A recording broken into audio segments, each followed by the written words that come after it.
सुप्रभात। आज मैं दासी कहानी पढ़ाने जा रही हूँ। हिंदी के महान साहित्यकार जयशंकर प्रसाद द्वारा लिखित प्रसिद्ध कहानी दासी में प्रसाद जी ने मध्यकालीन भारत में व्याप्त दास प्रथा एवं गुलामी की समस्या से जूझते हुए लोगों को दर्शाया है। विभिन्न घटनाओं एवं चरित्रों के मनोवैज्ञानिक विश्लेषण के द्वारा उन्होंने तत्कालीन भारत की परिस्थिति, सामाजिक विसंगति एवं मानवीय संवेदनाओं को हमारे समक्ष रखा है। उनकी अधिकांश कहानी, नाटक और उपन्यास में ऐतिहासिक आदर्शवाद का भाव उभरकर सामने आया है। यही ऐतिहासिक आदर्शवाद प्रसाद जी की लेखन शैली है। कहानी शुरू करने से पहले प्रसाद जी के बारे में संक्षिप्त जानकारी ले लें। जयशंकर प्रसाद जी हिंदी के छायावादी युग के 4 प्रमुख स्तंभों में से एक हैं। प्रसाद जी का जन्म काशी के सराय गोवर्धन में हुआ था। उनके पितामह बाबू शिवरतन साहू दान देने में प्रसिद्ध थे और वह कलाकारों का भी आदर करते थे। इनका काशी में बड़ा सम्मान था और काशी की जनता काशी नरेश के बाद हर हर महादेव से बाबू देवी प्रसाद का ही स्वागत करती थी। किशोरा अवस्था के पूर्व ही माता और बड़े भाई का देहांतवास हो जाने के कारण 17 वर्ष की उम्र में ही प्रसाद जी पर आपदाओं का पहाड़ टूट पड़ा। घर के वातावरण के कारण साहित्य और कला के प्रति उनमें प्रारंभ से ही रुचि थी और कहा जाता है कि 9 वर्ष की उम्र में ही उन्होंने कलाधर के नाम से ब्रज भाषा में एक सवैया लिखकर अपने गुरु रसमय सिद्ध को दिखाया था। उन्होंने वेद, इतिहास, पुराण तथा साहित्य शास्त्र का अत्यंत गंभीर अध्ययन किया था। उनका देहांत काशी में ही हुआ था। जयशंकर प्रसाद की प्रमुख रचनाएं कामायनी, आंसू, प्रेमपंथी, झरना आदि काव्य, स्कंदगुप्त, चंद्रगुप्त आदि नाटक, कंकाल, तितली, इरावती जो अधूरी है, उपन्यास, छाया, प्रतिध्वनि, आकाशदीप, आंधी, इंद्रजाल, कहानी संग्रह। कथा के क्षेत्र में प्रसाद जी आधुनिक ढंग की कहानियों के प्रारंभकर्ता माने जाते हैं। सन 1912 ईस्वी में इंदु में उनकी पहली कहानी ग्राम प्रकाशित हुआ। प्रायः तभी से गतिपूर्वक आधुनिक कहानियों की रचना हिंदी में प्रारंभ हुई। प्रसाद जी ने कुल 72 कहानियां लिखी हैं। उनकी अधिकांश कहानियों में भावना की प्रधानता है, किंतु उन्होंने यथार्थ की दृष्टि से भी कुछ श्रेष्ठ कहानियां लिखी है। दासी कहानी एक ऐतिहासिक कहानी है जो भावनाओं की मिठास तथा कवित्व से परिपूर्ण है। दासी कहानी के मुख्य पात्रों में इरावती और फिरोजा दोनों दासी है। पूरी कहानी दोनों के इर्द गिर्द घूमती है। पूरी कहानी दोनों के ही केंद्र बिंदु है। इसके अतिरिक्त बलराज और अहमद सैनिक है। इरावती का प्रेमी बलराज, फिरोजा का प्रेमी अहमद। इरावती का भाई राजा तिलक भी मुख्य किरदारों में से एक है। अब मैं कहानी शुरू करती हूँ। कहानी के प्रारंभ में बलराज अपने ही हाथों अपने जीवन का अंत कर लेने के उद्देश्य से छुरा कलेजे में भोंक कर मर जाना चाहता है। उसी समय फिरोजा नामक एक युवती उसे ऐसा करने से रोक देती है। वह उसे समझाती है कि यदि वह तुर्कों से युद्ध करते हुए शहीद हो जाता है तो वह कब्र बनवाती, उसका सम्मान करती। परंतु ऐसी बात नहीं। आज तुम आत्महत्या करना चाहते हो, जो कि एक बचपना है। बलराज के अनुसार तुर्क ही सुल्तान के अपने, बाकी सब बेगाने हैं। यह कहते हुए बलराज छुरा फेंक देता है। बलराज के छुरा फेंकने के बाद फिरोजा बलराज से यह पूछती है कि वह क्यों और किसके लिए मर जाना चाहता है। तब बलराज यह कहता है कि वह भी तेरी तरह कंगाल है। मैंने यह सोचा था कि जब अमीर बन जाऊंगा तब उससे ब्याह करूंगा। यह सुनते ही फिरोजा कहती है कि यह सब होने के बाद भी तुम उससे मिलने की वजह मर जाना चाहते हो, और यह कहकर वह उसे रूठ जाती है। फिरोजा की ये बातें सुनकर बलराज उसके भोलेपन पर विचार करने लगता है। वह फिरोजा से यह कहता है कि युद्ध में पकड़े जाने के बाद, मिली गुलामी के बाद भी तुम्हारे जीवन में इतनी खुशी कैसे है। इस प्रश्न के उत्तर में फिरोजा कहती है कि अहमद ने 1000 सिक्के भेजकर मुझे छुड़ाने का वादा किया है। मैं छुटकारा पा जाऊंगी और गुलामी में भी रोने की कोई बात नहीं है। आज जो गुलाम है कल सुल्तान हो सकता है, तो जितना समय हंस सकती हूँ उसे रोने में क्यों बिताऊं। बलराज कहता है कि फिरोजा, तुमने मुझे मरने से रोककर ठीक नहीं किया। हमारी धार्मिक और सामाजिक भावनाएं अलग हैं। लेकिन फिरोजा यह सब सुनकर बलराज से कहती है कि हिंदुस्तान जाने पर किसी झोपड़ी में ही जीवन बिता लेना, कुछ भी हो, लेकिन मैं तुम्हें मरने नहीं देना चाहती हूँ। मेरे पास राजा के दिए 5 दिरहम है, जिन्हें लेते जाओ, उसे जाकर भेंट कर देना। बलराज को मुद्राएं देकर फिरोजा झाड़ियों में चली जाती है।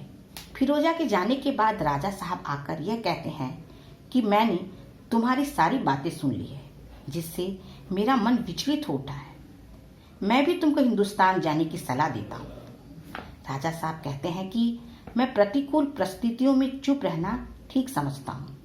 हिंदुस्तान का एक कंगाल था जो साधारण स्थिति में सुल्तान का सलाहकार बन गया। मैंने सुल्तान के दरबार में बनावटी गंभीरता, छल पूर्वक विनय आदि बहुत सी चीजें सीखी है, जिनसे मेरे छाती में हृदय है वह भी संदेहास्पद हो गया है। लेकिन आज मेरे स्वभाव की धारा का प्रवाह प्रबल हो गया है। राजा साहब बलराज को दूसरे विरोधी गुलाम के साथ जाने के लिए कहते हुए बलराज के हाथों में एक थैली रख देते हैं और बलराज चुपचाप वहां से चला जाता है। राजा तिलक सुल्तान महमूद का अत्यंत विश्वास पात्र हिंदू कर्मचारी था, जो प्रतिष्ठा दृढ़ रखने के कारण सुल्तान मसूद के शासन काल में भी उपेक्षित नहीं था। लेकिन आज बलराज की बातों को सुनकर वह विचलित हो गया था। उन्होंने फिरोजा को बुलाकर पूछा कि तुम बिना डरे बताओ कि तुम अहमद के पास हिंदुस्तान जाना चाहती हो। मैं तुम्हें बिना किसी शर्त के भेजना चाहता हूँ। जिसे सुनकर फिरोजा आश्चर्यचकित हो जाती है। राजा तिलक फिरोजा से कहता है कि तुम्हें जाकर अहमद को समझाना है कि वह लूटमार ना करे। मैं मालगुजारी का अधिकार उसे दिला दूंगा। फिरोजा शायद इन कामों के लिए सुल्तान मुझे हिंदुस्तान भेजना चाहे, लेकिन मैं हिंदुस्तान नहीं जाना चाहता। मेरी एक बहन इरावती थी जो पता नहीं किस हाल में होगी। मैं अपनी जन्म भूमि और उसके दुख दर्द को भूल गया। मैं वहां जाकर पागल हो जाऊंगा। अपनी बहन को क्या मुंह दिखाऊंगा। राजा तिलक की इन बातों को सुनकर फिरोजा कहती है कि मैं इरावती को ढूंढ निकालूंगी। आपके इस दुख को मैं कभी समझ न सकी। राजा तिलक फिरोजा से गीत गाने को कहता है। फिरोजा उसे गीत सुनाती है। बलराज मंदिर के खंभों से धक्के खाते हुए घूम रहा था। वह यह सोच रहा था कि यदि उसे यानी इरावती को एक बार देख लेता, वह सोच ही रहा था उसकी क्या स्थिति होगी। तभी गर्भगृह के द्वारपाल उसे देखते हैं। अचानक ही उसका मन देव के सम्मान में झुक जाता है। वह यह कहता है कि मैंने अपने जीवन में कोई पाप नहीं किया। एक बार मुझ पर कृपा करो, मुझे अपनी प्रेम प्रतिमा का दर्शन करा दो।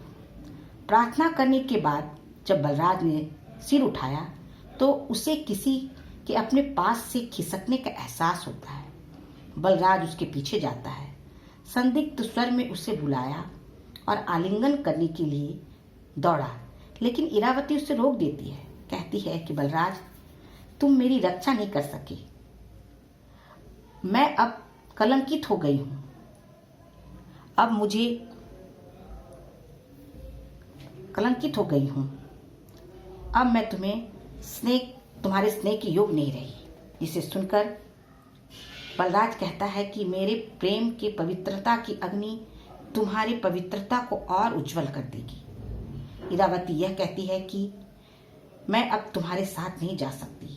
आज मैं खरीदी हुई दासी हूं, जिसे मलेच्छु ने काशी के एक महाजन को 500 रुपये में बेच दिया है। नियम भी ऐसे है कि मैं घर का घृणित से घृणित कार्य करूंगी। मेरे शरीर पर आजीवन उनका अधिकार रहेगा। इन सभी शर्तों में मेरी स्वीकृति है। मेरा स्वामिनी का रथ दूर जा रहा है, अब मुझे जाना ही होगा।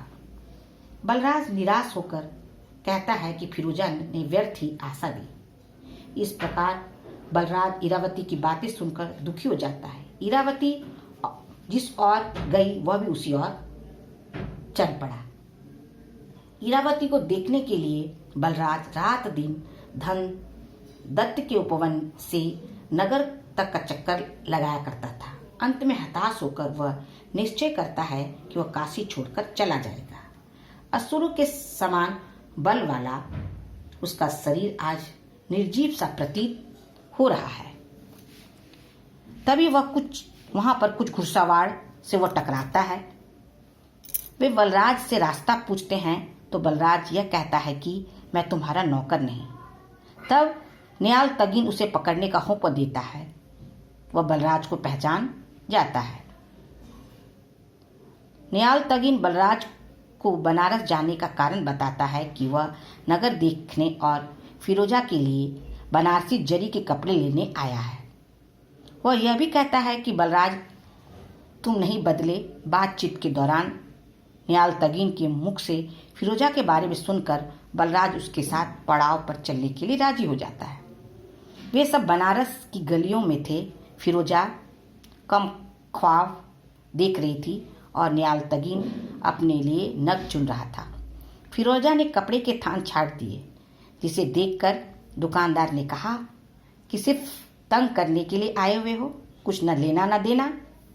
इनकी बातों को सुनकर बलराज ने डांटा, जिसे दुकानदार क्रोधित होकर यह कहता है कि तू तुर्की गुलाम का दास है। जिसे सुनते ही नियाल तगीन की तलवार उसके गर्दन तक पहुंच गई। तभी युद्ध आरंभ हो जाता है। नियाल तगीन के साथी बहुमूल्य पदार्थों को लूटने लगते हैं। उसी समय बलराज ने इरावती की आवाज सुनी। वह लोगों को रोकता है। फिरोजा के पूछने पर बलराज बताता है कि यही इरावती है। यह सुनकर फिरोज, बलराज, नियाल तगीन और इरावती को लेकर चले जाते हैं। चंद्रभागा के तट पर फिरोजा इरावती से पूछती है कि क्या तुम बलराज से प्रेम करती हो? जिसके जवाब में इरावती कहती है कि मैं तो दासी हूं। तुमने मेरे प्राण तो बचाए, लेकिन हृदय नहीं बचा सकी। बलराज ने इन बातों को सुना और वह वहां से चला जाता है। रावी के किनारे अहमद नियाल तगीन के महल में आज शयन कक्ष की सज्जा का भार फिरोजा का था, जो अंततः थक कर इरावती को सहेज कर सो जाती है। थकान के कारण इरा भी वहीं सो जाती है। जब अहमद ने इरावती की वेदना विमंडित सौंदर्य को देखता है तो अहमद की आंखों में पशुता नाच उठता है। लेकिन ठीक समय पर फिरोजा आ जाती है और अहमद के इस कृत्य की निंदा करती है। वह जाने लगती है तो इरा भी उसके साथ चली जाती है। बहुत दिनों के बाद चंद्रभागा के तट पर आकर बलराज जाटों के बीच एक नई जान फूंक देता है। जाट विद्रोह करना प्रारंभ कर देते हैं। फिरोजा के जाने के बाद अहमद अपनी कोमल वृत्तियों को खो देता है।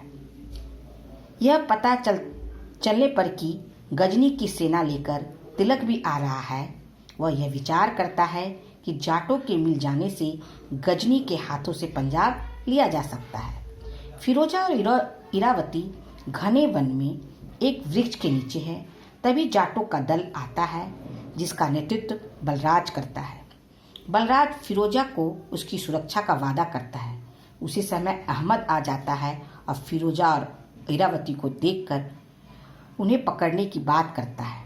तब बलराज और अहमद के बीच युद्ध शुरू हो जाता है।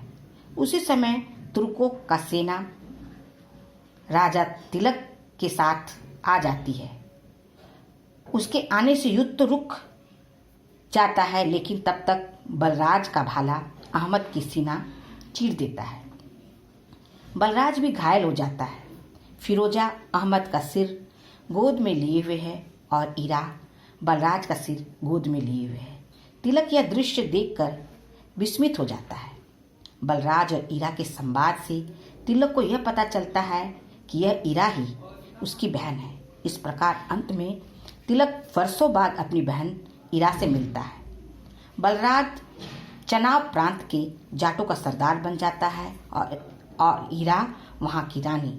वहीं फिरोजा के प्रेमी रूपी प्रसन्नता यानी अहमद की समाधि बन जाती है और फिरोजा उस समाधि की दासी बनकर आजीवन उसकी देखभाल करती रही।